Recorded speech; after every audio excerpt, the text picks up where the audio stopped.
جو 20ویں پارے کی یہ پہلی آیات ہیں، چند آیات جو میں نے آپ کے سامنے تلاوت کی ہیں۔ آئیے سب سے پہلے ان مقدس آیات کا ترجمہ اور مفہوم، اور پھر انشاءاللہ اس کے بعد نبی رحمت صلی اللہ علیہ وآلہ وسلم کے وہ ساتھی، آپ کے وہ دوست، آپ کے وہ خلیفہ جسے قرآن مجید نے جس کی تائید کی اور سنت رسول میں جسے وہ سرٹیفکیٹ حاصل ہے کہ کائنات میں امت رسول میں کوئی فرق ان کے تقابل نہیں کر پاتا، ان کی زندگی میں بھی اور بعد میں بھی لوگوں نے کوشش کی لیکن اس کوشش کا نتیجہ اپنے حق میں نہ لا سکے۔ آئیے سب سے پہلے ان آیات کا مفہوم۔ اللہ کے مبارک نام سے جو بڑا مہربان، بہت زیادہ رحم کرنے والا ہے۔ فمن اظلم ممن کذب علی اللہ، اس شخص سے بڑا کون ظالم ہوگا کہ جو اللہ کی طرف جھوٹ کو منسوب کرے، اللہ کے احکامات کو جھٹلانے کی کوشش کرے۔ وَكَذَّبَ بِالصِّدْقِ إِذْ جَاءَ، اور جب سچائی کھل کر اس کے سامنے آ جائے اور پھر وہ اس کو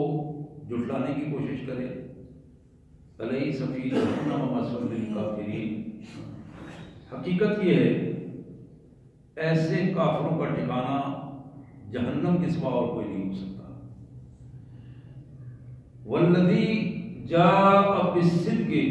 وَصَدَّقَ بِهِ أُولَٰئِكَ هُمُ الْمُتَّقُونَ، وہ ہستی جو سچائی کے ساتھ اس کائنات میں آئی اور اس سچے انسان کی سچائی کے ساتھ اس کی اور اس کے پیغام کی تصدیق کی گئی۔ تصدیق کرنے والا بھی سچا تھا اور جس کی تصدیق کی جا رہی تھی وہ بھی سچائی تھی۔ اولئک هم المتقون، اللہ کا فیصلہ یہ ہے کہ یہی تصدیق کرنے والے جو سچ کی تصدیق کر رہے ہیں یہی متقی لوگ ہیں۔ لَهُم مَّا يَشَاءُونَ عِندَ رَبِّهِمْ، جب یہ اپنے پروردگار کے حضور پہنچیں گے تو جو کچھ یہ چاہیں گے مالک ان کو وہ عطا کرے گا۔ ذَلِكَ جَزَاءُ الْمُحْسِنِينَ، نیک لوگوں کی اللہ کے ہاں جزا، ان کا بدلہ، ان کے انعامات اسی صورت میں اللہ تعالیٰ دیتا ہے۔ لِيُكَفِّرَ اللَّهُ عَنْهُمْ أَسْوَأَ الَّذِي عَمِلُوا، یہ اس لیے بھی ہے تاکہ اللہ تعالیٰ ان کی زندگی میں اگر کوئی معمولی سی ایسی باتیں جو گناہ کی صورت میں یا ذنب کی صورت میں ہو گئی ہیں، اللہ تعالیٰ ان کو ان کی زندگی میں ان کو پاک صاف کر دے گا۔ وَيَجْزِيَهُمْ أَجْرَهُمْ، اور ان کو اس انداز میں بدلے گا کہ ان کی زندگی کے نیک اعمال کا اجر دے کر انہیں بلند تر کر دے گا۔ بِأَحْسَنِ الَّذِي كَانُوا يَعْمَلُونَ، وہ نیک کام جو انہوں نے کیے ہیں اللہ تبارک و تعالیٰ اسی حوالے سے ان کے مرتبے بلند کرے گا۔ أَلَيْسَ اللَّهُ بِكَافٍ عَبْدَهُ، کیا اللہ اپنے بندے کے لیے کافی نہیں ہے؟ وَيُخَوِّفُونَكَ بِالَّذِينَ مِن دُونِهِ، میرے رسول یہ آپ کو اللہ کے علاوہ دوسروں سے ڈرانے کی کوشش کر رہے ہیں۔ حقیقت یہ ہے کہ اللہ اپنے بندے کے لیے اکیلا کافی ہے۔ وَمَن يُضْلِلِ اللَّهُ فَمَا لَهُ مِنْ هَادٍ، اور جسے اللہ گمراہ کر دے کون ہے جو اس کو ہدایت دینے والا ہو؟ وَمَن يَهْدِ اللَّهُ فَمَا لَهُ مِن مُضِلٍّ، اور جسے اللہ ہدایت دے دے، اللہ درست راستہ دکھا دے، جو اللہ کی حفاظت میں ہو اسے کون گمراہ کر سکتا ہے؟ أَلَيْسَ اللَّهُ بِعَزِيزٍ ذِي انتقام، اور یہ لوگ کھلے الفاظ الفاظ میں سن لیں کہ اللہ بلا شبہ بڑی طاقت والا اور اپنی طاقت کے ذریعے، اپنی قوت کے ذریعے اپنے دشمنوں سے انتقام لینے والا ہے۔ نستغفر اللہ و نتوب الیک یا ارحم الراحمین یا ذا الجلال والاکرام۔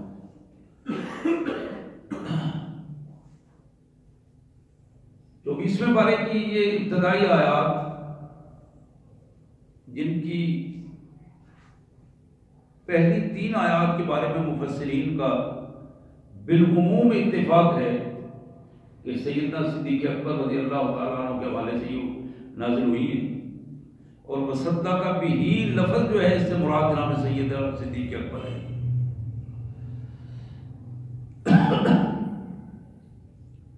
نبی رحمت صلی اللہ علیہ وسلم جب حق کا پیغام لے کر غار حرا سے باہر تشریف لائے اور پھر اپنے گھر آ کر جب آپ اس پیغام کو عام لوگوں تک پہنچانے لگے تو سب سے پہلے جس بندے تک پہنچے آپ اور جس سے انفرادی میٹنگ ہوئی، بات ہوئی، وہ آپ کا بچپن کا دوست صدیق اکبر تھا، ابو بکر تھا۔ ابو بکر سے آپ نے اپنے دل کی بات کہی، کھل کے بات کہی، حق کا پیغام دیا۔ ابو بکر رضی اللہ تعالیٰ عنہ نے یہ الفاظ کہے، میرے آقا میں تو جو کچھ آپ کہہ رہے ہیں بالکل یہ وہی بات ہے جو میرے دل میں تھی، آپ نے تو میرے دل کی بات کہی ہے، اور یہ پوچھنے کی ضرورت محسوس نہیں ہوئی کیوں، کب، کیسے۔ اسی وقت اشہد ان لا الہ الا اللہ وحدہ لا شریک لہ واشہد ان محمدا عبدہ ورسولہ کلمہ پڑھا، اور محمد کریم صلی اللہ علیہ وسلم نے آپ کے بعد سیدہ خدیجہ الکبریٰ کے بعد جو تیسرا فرد اس دین میں شامل ہونے والا تھا اس کا نام ابو بکر صدیق تھا۔ امت میں مردوں میں سب سے پہلے جس شخص نے ایمان لایا اس کا نام ابو بکر صدیق ہے، اور ایمان کی جو قوت، ایمان کی جو کیفیت اللہ تبارک و تعالیٰ نے اپنے اس بندے کو دی تھی، پوری امت کی کیفیات کو اگر اکٹھا کر لیا جائے تو یہ بالکل حقیقت ہے کہ حضرت ابوبکر کے ایمان کی قیمت بن نہیں پاتی۔ اس کا بھی اظہار کئی دفعہ مختلف واقعات میں، بلکہ کتاب الآثار میں سیدنا فاروق اعظم رضی اللہ تعالی عنہ نے اس کا کئی دفعہ اپنی زبان سے اظہار کیا، کاش کہ ابو بکر کے معاملات میں برابری کی سطح پر آ جاؤں، لیکن بلند مراتب اور اللہ کے ہاں مراتب، اس کے طے کرنے کا انداز بھی اللہ کا اپنا ہے کہ کس اپنے بندے کو کس مرتبے تک وہ پہنچاتا ہے۔ یہاں تک کہ ایک موقع پر روایات میں یہاں تک آتا ہے کہ جناب عمر نے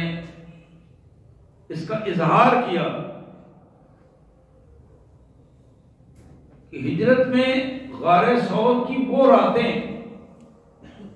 جو آپ نے محمد کریم صلی اللہ علیہ وسلم کے ساتھ کاٹی ہیں، اگر ان میں سے ایک رات کا اجر مجھے دے دیا جائے اور میری ساری زندگی کے اعمال لے لیے جائیں،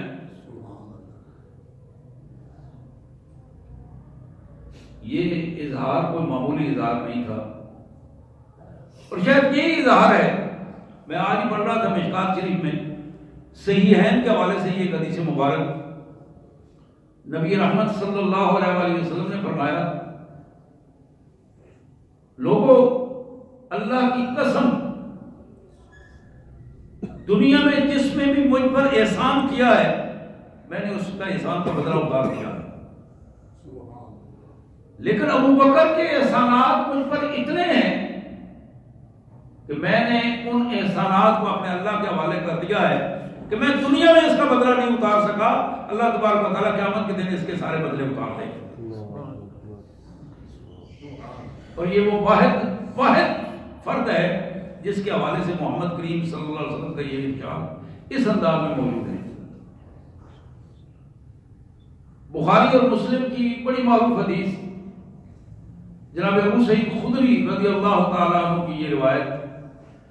فرماتے ہیں کہ ان من امن الناس علی فی صحبتہ و مالہ ابو بکر ولكن اخوۃ الاسلام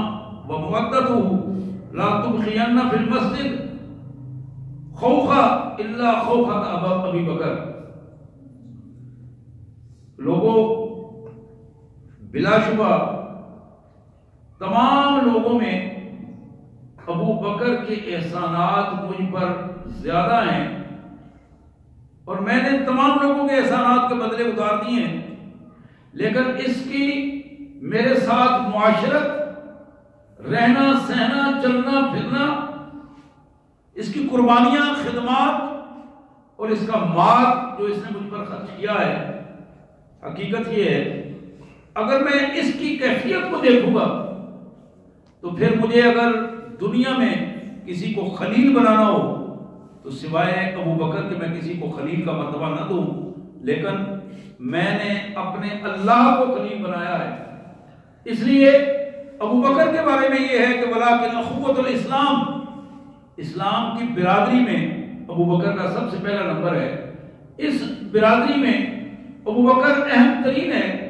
اور ابو بکر سے یہ محبت اور مودت کا رشتہ ہمیشہ قائم رہے گا. اور اس کی پہلی مثال آپ نے فرمائی یہ ہے کہ مسجد نبوی میں لوگوں کے گھروں کے جتنے دروازے کھلے تھے وہ سارے بند کر دیے جائیں, لیکن صرف ابو بکر کا دروازہ کھلا رہنے دیا جائے. مسجد نبوی میں جتنے دروازے کھلتے تھے, اپنے گھروں کے دروازے کھلتے تھے آنے کے لیے, آپ نے فرمایا وہ سب بند کر دیں, لیکن ابو بکر کا دروازہ نہ بند کیا جائے.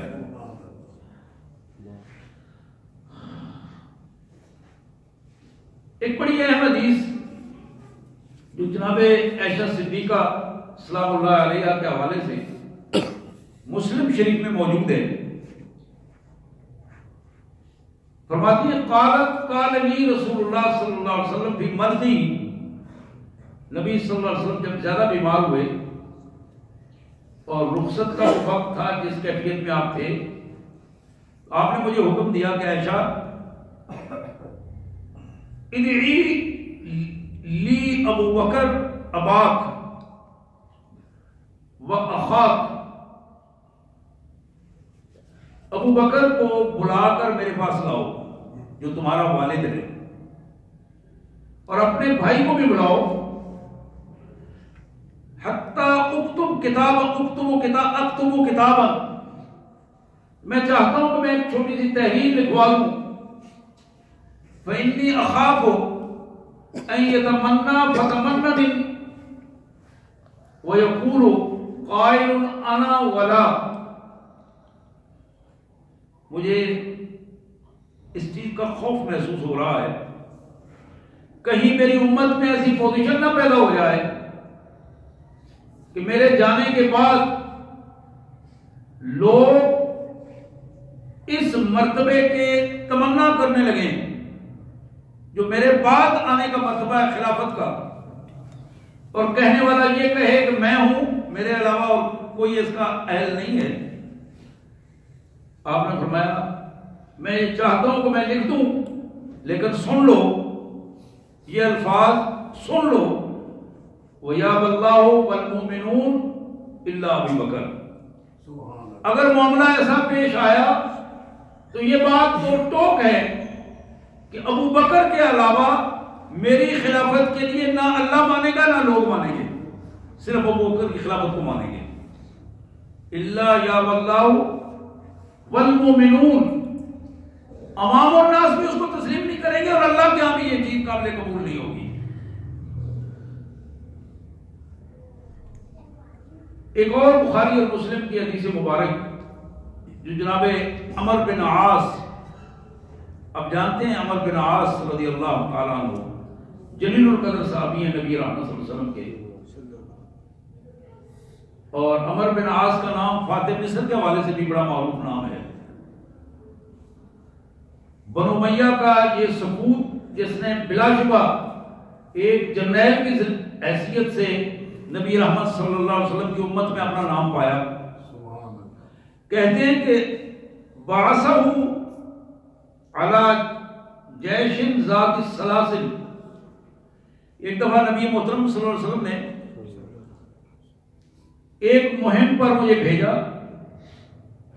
اور یہ مہم جو تاریخ میں ذات السلاسل کے نام سے معروف ہے،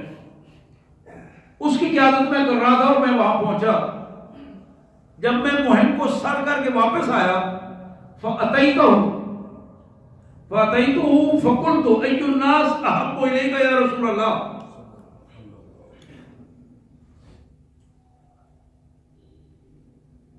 میں نے رسول اللہ صلی اللہ علیہ وسلم سے عرض کی، اللہ کے پیارے رسول صلی اللہ علیہ وسلم، لوگوں میں سب سے زیادہ، امت میں سب سے زیادہ تمام لوگوں میں آپ کا پسندیدہ شخص کون ہے؟ سوال کر رہے ہیں عمر بن عاص، اور سوال ہے رسول اللہ صلی اللہ علیہ وسلم سے۔ مہم ساتھ کر کے آئے ہیں، بیٹھے ہیں، رپورٹ دے رہے ہیں، تو کہتے ہیں میں نے اچانک میرے ذہن میں بات آئی، آج میں بھی بڑا کام کر کے آیا ہوں، تو میں ذرا اللہ کے رسول صلی اللہ علیہ وسلم سے یہ پوچھ تو لوں۔ تو کہتے ہیں میں نے پوچھا ایُّ الناس احب الیک یا رسول اللہ، لوگوں میں سب سے زیادہ محبوب کون ہے آپ کو، کون پسندیدہ فرد ہے؟ قال عائشہ، آپ نے فرمایا عائشہ صدیقہ، اللہ کی وہ نعمت ہے علمی اعتبار سے بھی اور ذاتی اعتبار سے بھی، اللہ تبارک و تعالیٰ نے بہت بڑی نعمت دی ہے جو مجھے سب سے زیادہ پسند ہے۔ قال قلت من الرجال، تو میں نے عرض کیا اللہ کے رسول صلی اللہ علیہ وسلم یہ تو چلو خواتین میں سے ہو گئی، اب یہ فرمائیے کہ مردوں میں کون پسند ہے؟ قال ابوہا، عائشہ کا والد ابو بکر مجھے تمام مردوں میں زیادہ محبوب ہے۔ قلت ثم من، تو جناب عمر کہتے ہیں، عمر بن عاص کہ میں نے پھر کہا ابو بکر کے بعد کون ہے؟ قال عمر، آپ نے فرمایا اس کے بعد مجھے عمر پسند ہے، عمر محبوب ہے۔ فعد رجالا، تو عمر بن عاص کہتے ہیں کہ آپ نے پھر اس سے آگے لوگوں کے نام گنوائے۔ فسکت ان یجرنی فی آخرہ، کہتے ہیں میں خاموش ہو گیا اس لیے کہ مجھے یہ محسوس ہو گیا کہ میرا نام تو لسٹ میں سب سے آخر میں آئے گا، تو اس کیفیت سے میں نے مزید آگے نام نہیں پوچھے، اسی کیفیت میں خاموش ہو گیا۔ لیکن مجھے یہ اندازہ ہو گیا کہ نبی رحمت صلی اللہ علیہ وسلم کے محبوب لوگوں کی فہرست جو ہے وہ کون سی ہے اور کس انداز کی ہے۔ سبحان اللہ، سبحان اللہ و بحمدہ، سبحان اللہ العظیم۔ نبی رحمت صلی اللہ علیہ وسلم کے چچا زاد بھائی، بڑے محبوب ساتھی، داماد جناب علی المرتضیٰ کرم اللہ وجہہ، ان کے بیٹے محمد بن حنفیہ، محمد بن حنفیہ، بخاری میں ان کی یہ روایت ہے، قال قلت لأبی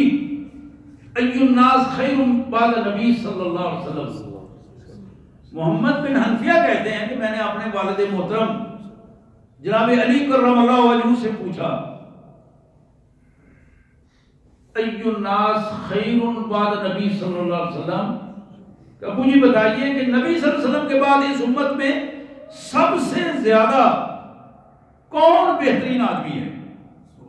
امت میں سب سے بہترین کون ہے، پہلے نمبر پر کون ہے؟ قال ابو بکر،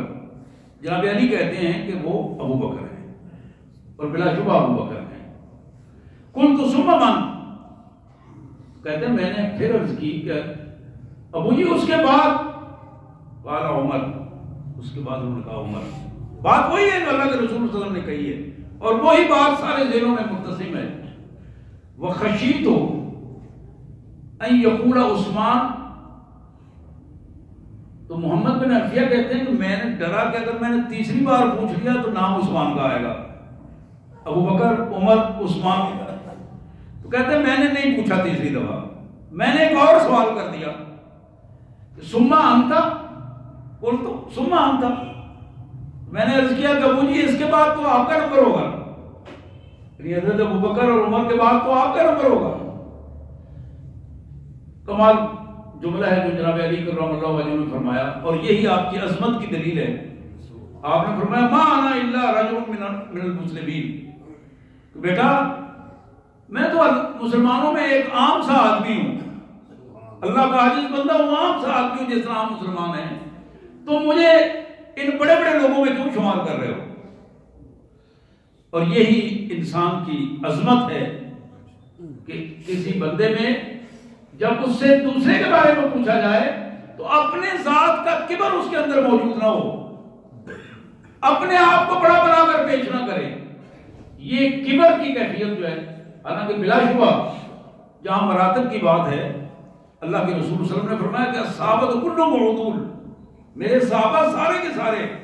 ایک ہی مرتبے کے کمال قسم کے عادل لوگ ہیں اور ایک ہی مرتبے کے انداز میں ہیں. لیکن جن جن کے بارے میں نبی رحمت صلی اللہ علیہ وسلم نے نام لے کر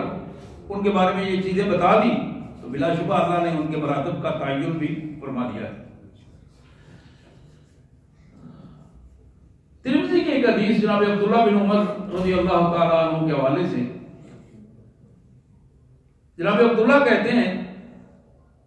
قال النبی صلی اللہ علیہ وسلم لأبی بکر، ایک دن ہم بیٹھے تھے، حضرت ابو بکر بھی بیٹھے تھے اور باقی لوگ بھی صحابہ بیٹھے تھے. حضور صلی اللہ علیہ وسلم نے ابو بکر کو مخاطب کر کے فرمایا انت صاحبی فی الغار وانت صاحبی علی الحوض، کہ ابو بکر جس طرح تو نے ہجرت کے موقع پر میرے ساتھ غار میں میرا ساتھ دیا تھا،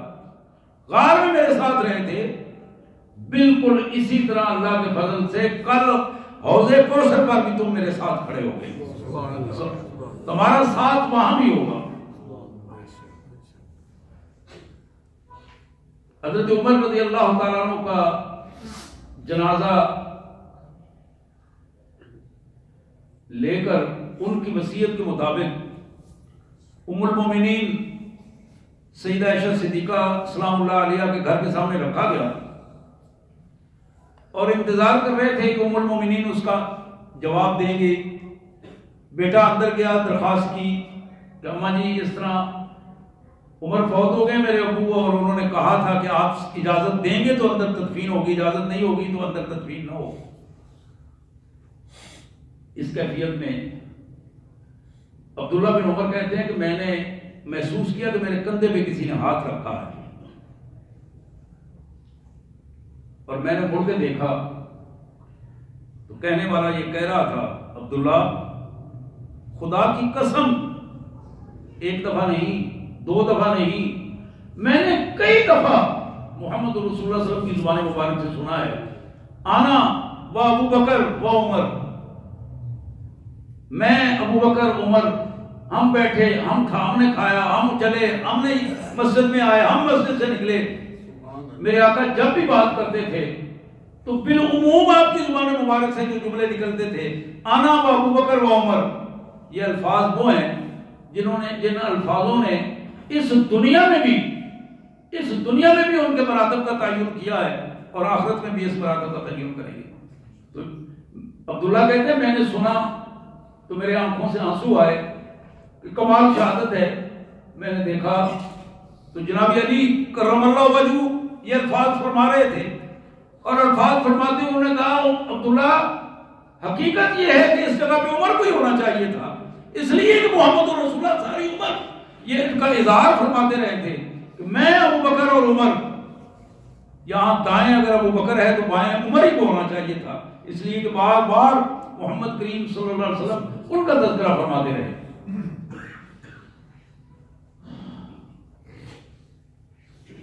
سیدہ عائشہ صدیقہ سلام اللہ علیہا کی ایک اور روایت جو ترمذی میں موجود ہے، نبی رحمت صلی اللہ علیہ وسلم گھر میں تشریف فرما تھے، ام المومنین بیٹھی ہیں، اور فرماتی ہیں کہ انا ابو بکر دخل علی رسول اللہ صلی اللہ علیہ وسلم،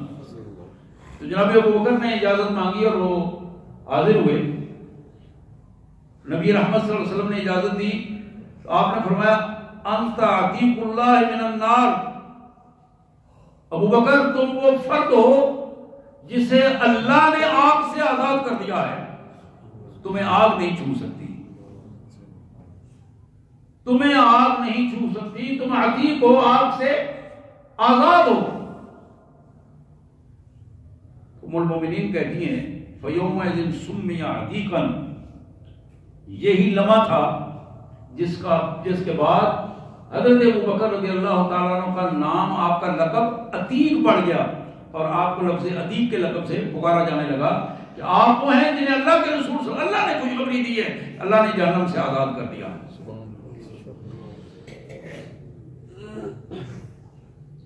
جناب عبداللہ بن عمر کی ایک اور روایت جو ترمذی میں موجود ہے، نبی رحمت صلی اللہ علیہ وسلم کا یہ ارشاد مشکات شریف میں موجود ہے، حضور صلی اللہ علیہ وسلم نے فرمایا اول من تنشق عنہ الارض، کہ لوگوں کل حشر کے دن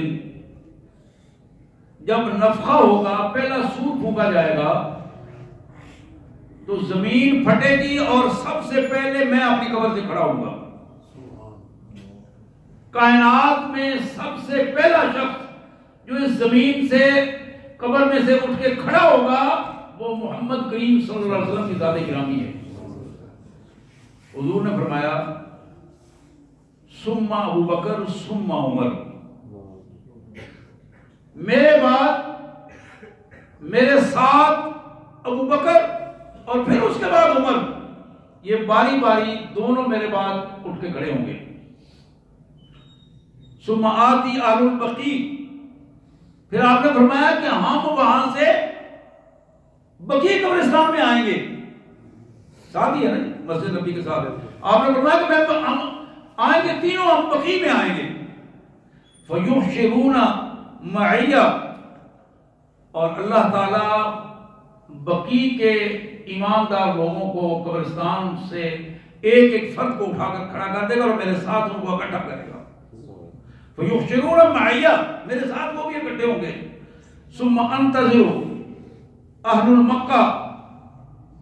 حَتَّى أُحْشَرَ بَيْنَ الْحَرَمَيْنِ، پھر اللہ تبارک و تعالیٰ کے حکم سے میں مکے والوں کا انتظار کروں گا۔ پہلے حضور صلی اللہ علیہ وسلم حشر میں زمین سے باہر تشریف لائیں گے، پھر ابو بکر، پھر عمر، پھر اہل بقیع، پھر آپ نے فرمایا میں مکے والوں کا انتظار کروں گا، اور مدینے اور مکے کے درمیان وہاں کی میری ساری امت جو اس کو اکٹھا کر دیا جائے گا، اور پھر ہم حشر کے میدان میں اس کیفیت میں پہنچیں گے۔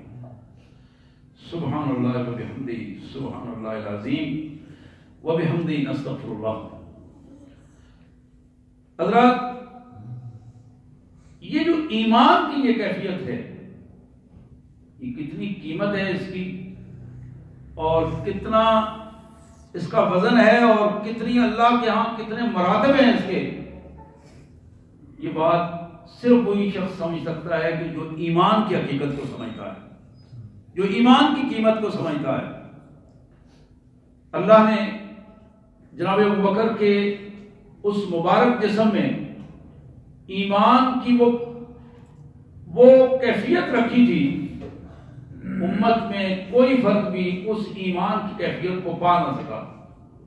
بلا شبہ اپنے اپنی جگہ پہ سب کا بڑا قیمتی ایمان تھا، لیکن جو چیز ابو بکر کو ملی وہ ابو بکر ہی کا حصہ تھی۔ ابو داؤد میں ایک روایت جو جناب ابو ہریرہ رضی اللہ تعالیٰ عنہ کے حوالے سے، قال لی رسول اللہ صلی اللہ علیہ وسلم، جناب ابو ہریرہ کہتے ہیں کہ ایک دن نبی رحمت صلی اللہ علیہ وسلم کے پاس میں بیٹھا تھا، آپ نے مجھے کہا ابو ہریرہ میں تمہیں بتاؤں، اتانی جبرائیل، ایک دن میرے پاس جبرائیل آئے، فاخذ بیدی، انہوں نے میرا ہاتھ پکڑا، فارانی باب الجنہ الذی یدخل منہ امتی، اور میرا ہاتھ پکڑ کر اس جگہ پہ لے گئے، اس دروازے پہ لے گئے جس دروازے سے میری امت جنت میں داخل ہوگی، باب الجنہ۔ وہ دروازہ مجھے دکھایا کہ اے محمد صلی اللہ علیہ وسلم، آپ کی امت اس دروازے سے جنت میں داخل ہوگی۔ اب یہ بات ہو رہی تھی تو حضور صلی اللہ علیہ وسلم نے فقال ابو بکر وَدِدْتُ أَنِّي كُنْتُ مَعَكَ يَا رسول اللہ حَتَّى أَنظُرُ إِلَيْكَ۔ جناب ابو بکر وہاں موجود تھے تو عرض کرنے لگے اللہ کے رسول صلی اللہ علیہ وسلم، میری از حد خواہش ہے اس وقت میں آپ کے ساتھ ہوں، جب امت محمد جنت میں داخل ہو رہی ہوگی، میری از وددت، میں از حد میری خواہش ہے کہ میں آپ کے ساتھ ہوں، انی کنت معک حتی انظر الیہ، تو کیفیت یہ ہے کہ میں اس دروازے کو دیکھ رہا ہوں۔ فقال رسول اللہ صلی اللہ علیہ وسلم، تو نبی رحمت صلی اللہ علیہ وسلم نے فرمایا، اما انک یا ابو بکر اول من يدخل الجنہ من امتی، ابو بکر تم کیا فکر کر رہے ہو، تمہاری کیفیت تو یہ ہے کہ میری امت میں جو شخص سب سے پہلے جنت میں داخل ہوگا اس کا نام ابو بکر ہے۔ نبی رحمت صلی اللہ علیہ وسلم فرماتے ہیں کہ یہ اللہ نے مجھے اعزاز دیا ہے کہ جو شخص جنت کا دروازہ سب سے پہلے جا کے کھٹکائے گا اس کا نام محمد الرسول اللہ ہے۔ حضور فرماتے ہیں کہ میں دروازہ کھٹکھٹاؤں گا اور جنت کا خازن اندر سے آواز دے گا، من دق الباب، دروازے پہ کون ہے، کون کھٹکا رہا ہے، تو میں اسے کہوں گا کہ انا محمد صلی اللہ علیہ وسلم، میں محمد ہوں۔ وہ اندر سے ہی دروازہ کھولنے کی کوشش کرے گا اور ساتھ ہی یہ کہے گا تشریف لائیے، میں آپ کا استقبال کرتا ہوں۔ ہمیں یہی حکم دیا گیا تھا کہ جنت کا دروازہ سب سے پہلے جس کے لیے کھولنا ہے اس کا نام محمد رسول اللہ ہوگا۔ حضور صلی اللہ علیہ وسلم جنت کا دروازہ کھٹکھٹائیں گے اور پھر جنت میں داخل ہوں گے، لیکن امت میں جو سب سے پہلے داخل ہوگا حضور کے ساتھ اس کا نام ابو بکر صدیق رضی اللہ تعالیٰ عنہ، اور پھر آپ کی امت کے سارے افراد جو ہیں وہ سارے آئیں گے۔ حضرات، یہ مراتب کیسے ملتے ہیں؟ جان بھی قربان کی ہے، مال قربان کیا ہے، عزت قربان کی ہے، اولاد قربان کی ہے، یعنی زندگی میں محمد الرسول اللہ صلی اللہ علیہ وسلم کے ساتھ ایمان کے بعد ابو بکر کی کوئی شے ابو بکر کی نہیں تھی۔ ہر معاملے میں ترجیح ایک ہی تھی کہ محمد الرسول اللہ صلی اللہ علیہ وسلم نے جو حکم دیا ہے وہ اس حکم پر عمل کیا جائے۔ اور کئی مواقع ایسے آئے، میں آج ہی پڑھ رہا تھا، وہ ایک دوسری حدیث پڑھ رہا تھا، ایک موقع پر جب مانعین زکوٰۃ کا مسئلہ تھا، اور پھر ایک موقع پر جب مرتدین کے لوگ مرتد ہو گئے تھے ان سے جنگ کرنے کا مسئلہ تھا، تو آپ نے جب مشاورت کی، جناب عمر بیٹھے تھے، باقی صحابہ کرام بیٹھے تھے، آپ لشکر بھجوا رہے تھے، مانعین زکوٰۃ کے حوالے سے جب بات ہوئی تو حضرت عمر نے کہا کہ امیر المومنین میری رائے یہ ہے کہ تھوڑا ڈیلے کر لیں، اس لیے کہ لشکر اور بھی سارے پاس نکلے ہوئے ہیں اور مرتد جو ہیں انہوں نے بڑا شورش ڈالا ہوا ہے، اور اگر ہم اس طرح کر لیں گے، ڈیلے کر لیں گے اور باری باری کریں گے، حضرت عمر رضی اللہ عنہ کو مخاطب کر کے جناب ابو بکر نے کہا، عمر میں تو سمجھتا تھا کہ تم بڑے بہادر ہو، تم بڑے جرأت مند ہو، تو آج تمہاری بات سن کر مجھے بڑا افسوس ہوا ہے۔ طاقت اور قوت اللہ کے پاس ہے۔ ابو بکر ان مانعین زکوٰۃ کے ساتھ، زکوٰۃ کا انکار کرنے والوں کے ساتھ اس وقت تک لڑے گا جب تک کہ زکوٰۃ کی میں جانے والی اونٹ کی وہ رسی جس سے اونٹ کا گونڈا باندھا جاتا ہے گھٹنا باندھا جاتا ہے، وہ رسی جب تک یہ واپس نہیں کریں گے ابوبکر اس وقت تک بھی لڑے گا، مرتدین کے خلاف اس وقت تک بھی ابوبکر لڑے گا، یہاں تک کہ ابوبکر کے جسم کے پرخچے اڑ جائیں، ایک ٹکڑا بھی جسم کا نہ رہے، ابوبکر اپنے آخری سانس تک اللہ کے رسول صلی اللہ علیہ وسلم کے اس ختم نبوت کا دفاع کرے گا۔ حضرات، ایمان اس چیز کا نام ہے کہ حضرت ابوبکر بھی بیٹھے ہیں، باقی لوگ بھی بیٹھے ہیں، غزوہ تبوک کا موقع ہے، حضور صلی اللہ علیہ وسلم نے فرمایا کہ جو کچھ تمہارے پاس ہے وہ لے آؤ، اللہ تم سے مانگتا ہے، اللہ کے حضور پیش کرو۔ اور یہ منظر یہ تھا،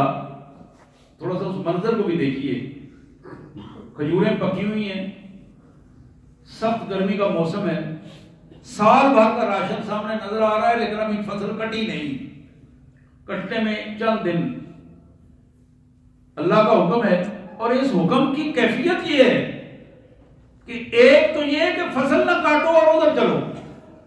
اس کو اللہ کے حوالے کرو، نکل کھڑے ہو جاؤ۔ دوسرا پہلو یہ ہے کہ جو کچھ تمہارے پاس ہے اس کو بھی دے دو، جو گھر میں رکھا ہے وہ بھی دو اور اس کو بھی چھوڑو، اور پھر دیکھو اللہ تمہارے ساتھ کیا کرتا ہے۔ اور پھر اس موقع پر آپ کے علم میں ہے یہ بات، کئی دفعہ آپ نے سنی اور پڑھی ہے کہ ابوبکر نے گھر کا سارا سامان محمد رسول اللہ کی خدمت میں لا کر رکھا تھا، اپنے کپڑے تک سوائے اس کے کہ ایک روایت میں آتا ہے کہ ایک ٹاٹ کے کپڑے پہن کر ان کو اس انداز میں باندھ کر وہ رسول اللہ صلی اللہ علیہ وسلم کے سامنے آئے، لیکن اس پوزیشن میں جو کچھ موجود تھا وہ سب پیش کر دیا۔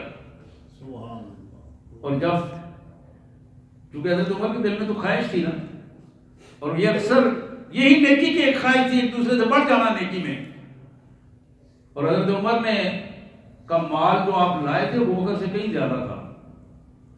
لیکن آپ اپنے گھر سے آدھا مال لے کے آئے تھے، آدھا مال چھوڑا ہے کہ آدھا لے آئے تھے۔ عثمان غنی نے جو مال کیا وہ ان دونوں سے زیادہ تھا،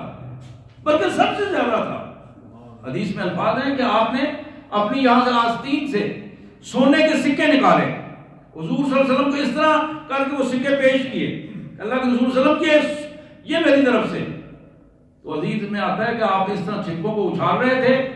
اور سامنے ڈھیر پر آہستہ آہستہ ڈال رہے تھے، اور آپ فرما رہے تھے عثمان آج کے بعد تمہارا کوئی گناہ تمہیں نقصان نہیں دے گا، اللہ نے تمہارے لیے یہ سرٹیفکیٹ پیش کر دیا ہے۔ اور پھر آپ نے کہا کہ 1000 سوار کی سواریاں بھی میں دوں گا، ان کا خرچہ بھی میں دوں گا، ان کا اسلحہ بھی میں دوں گا، یہ الگ سے حضرت عثمان رضی اللہ، یعنی آپ ان ساری ترتیب کو دیکھ پائیں۔ اور پھر جب تک مقابلہ ہوا، پوچھا، تقابل کیا قائد محترم نے، تو پھر ابوبکر نے کہا کہ میرے آقا جو کچھ تھا حاضر کر دیا ہے، گھر میں تو ایک سوئی بھی نہیں بچی۔ کہا گھر میں کیا چھوڑا ہے ہو؟ کہا میرا اللہ ہے اور آپ کی محبت ہے، اس کے علاوہ اور کچھ نہیں ہے۔ عمر سے پوچھا، انہوں نے عرض کیا اللہ کے رسول صلی اللہ علیہ وسلم گھر کا آدھا سامان لے آیا ہوں اور آدھا گھر والوں کے لیے چھوڑ آیا ہوں۔ حضرات، اللہ کے ہاں جس جو چیز ویلیویبل ہے اس کا نام نیت ہے، کہ کون سا بندہ کس نیت کے ساتھ کیا عمل کرتا ہے۔ ایک آدمی اربوں کا مالک ہے اور وہ لاکھوں دیتا ہے، ایک آدمی سینکڑوں کا مالک ہے، وہ سب کچھ جو کچھ ہے وہ دے دیتا ہے۔ حقیقت یہ ہے کہ حالات بعض اوقات بڑے مخدوش ہوتے ہیں، لیکن بعض اوقات یہاں بھی ہوتا ہے کہ انسان کو اپنی موت نظر آ رہی ہوتی ہے، لیکن اس موت میں بھی وہ اللہ کی فرما برداری کو ترجیح دے رہا ہوتا ہے۔ یہی اصل میں ایمان کا کلائمیکس ہے، ایمان کا نقطہ عروج ہے اور ایمان کا معیار ہے۔ اور اسی معراج، ایمان کی معراج کو جناب صدیق اکبر رضی اللہ عنہ نے قائم رکھا، اور امت میں اللہ تبارک و تعالیٰ نے انہیں محمد کریم صلی اللہ علیہ وسلم کے بعد سب سے پہلے درجے پر فائز کیا۔ اللہ تعالیٰ ان کی قبر کو نور سے بھر دے اور ان کو اور درجات عطا فرمائے۔ وآخر دعوانا الحمدللہ رب العالمین۔